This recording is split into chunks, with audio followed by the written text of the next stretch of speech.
ሶስት ነጥብ አነሳላችኋለሁ። ሶስቱም ነጥብ ጥቅም ስላላቸው እስከ መጨረሻው እንድታዳምጡኝ እጋብዛችኋለሁ። አሰላሙ አለይኩም ወራህመቱላሂ ወበረካቱ።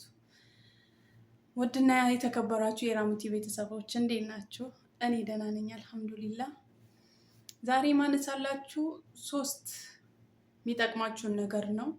ከዛ በላይም አሉ፣ ግን በዚህ ቪዲዮ አጠር አድርጌ እነሱን ልነግራችሁ እወዳለሁ።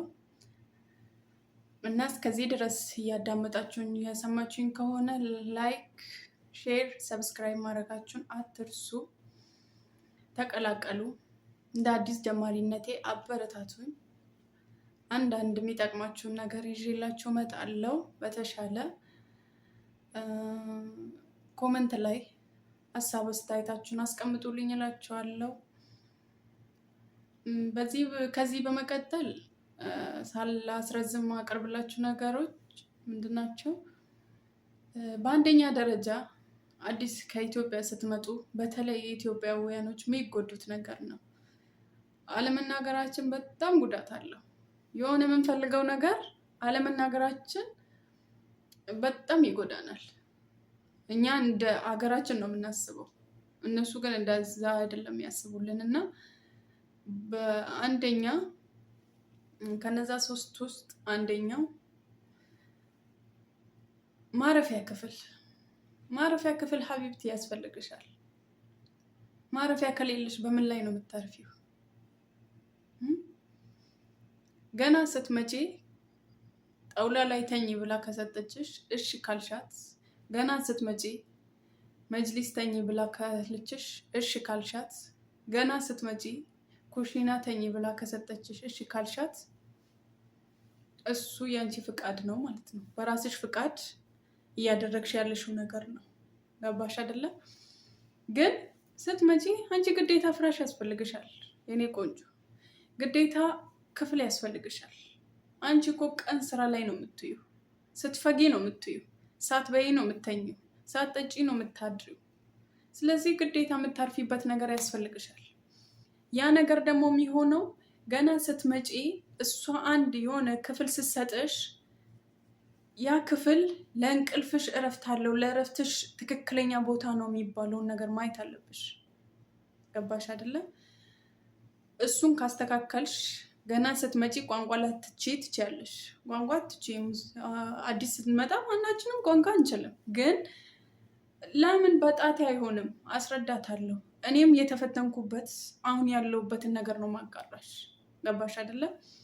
ሁለተኛ ነጥቤ ደግሞ እሱን ካስተካከልሽ በኋላ ሁለተኛ ማድረግ ያለብሽ ነገር ሰዓት፣ ምትበይበት ሰዓት ሊኖርሽ ይገባል።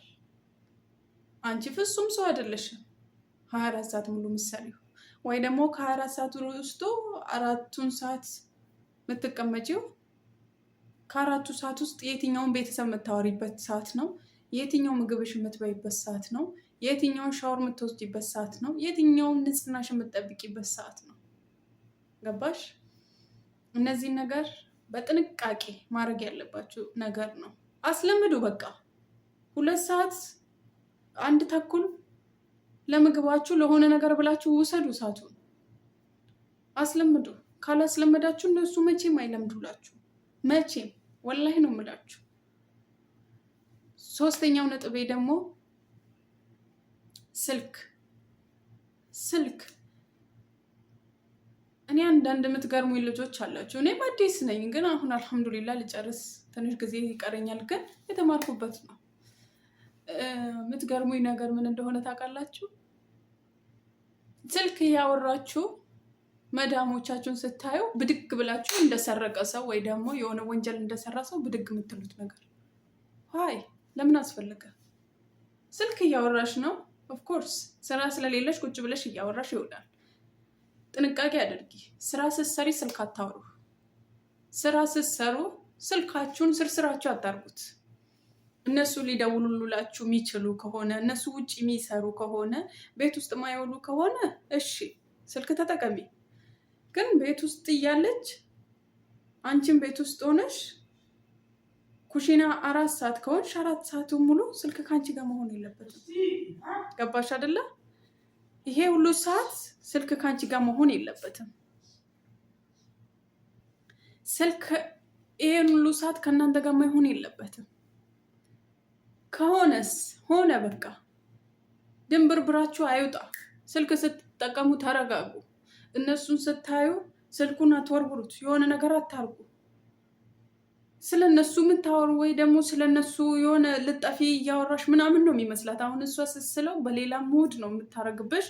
ከዛ አንቺ ላይ ሌላ ተጽዕኖ እንድትፈጥር ያረጋል። ጥንቃቄ ጥንቃቄ ጥንቃቄ ያስፈልግሻል እህቴ፣ ተጠንቀቂ። ለምትሰሪው ነገር፣ ለምታረጊው ነገር፣ ለሁሉም ነገር ጥንቃቄ ያስፈልገናል። በተለይ አዲስ የምትመጡ ልጆች ጥንቃቄ ግዴታ ያስፈልጋቸዋል። ስትመጡ የማታውቁት ብዙ ነገሮች አሉት። በየጊዜው ነው የምትለምዱት። ቁጭ ባላችሁ ጊዜ እነሱን ባያችሁ ቁጥር አንዳንድ ልጆችን እያያችሁ ስልካችሁን ስትገለባብጡ ቲክቶክም ላይ የሆነ ነገር ላይ ስታዩ ትምህርት ትወስዳላችሁ። በእርግጥ ግን ጥንቃቄ አድርጉ። እስከዚህ ድረስ ካዳመጣችሁኝ ሰብስክራይብ፣ ሼር ማድረጋችሁ እንዳይረሳችሁ። በጣም ወዳችኋለሁ።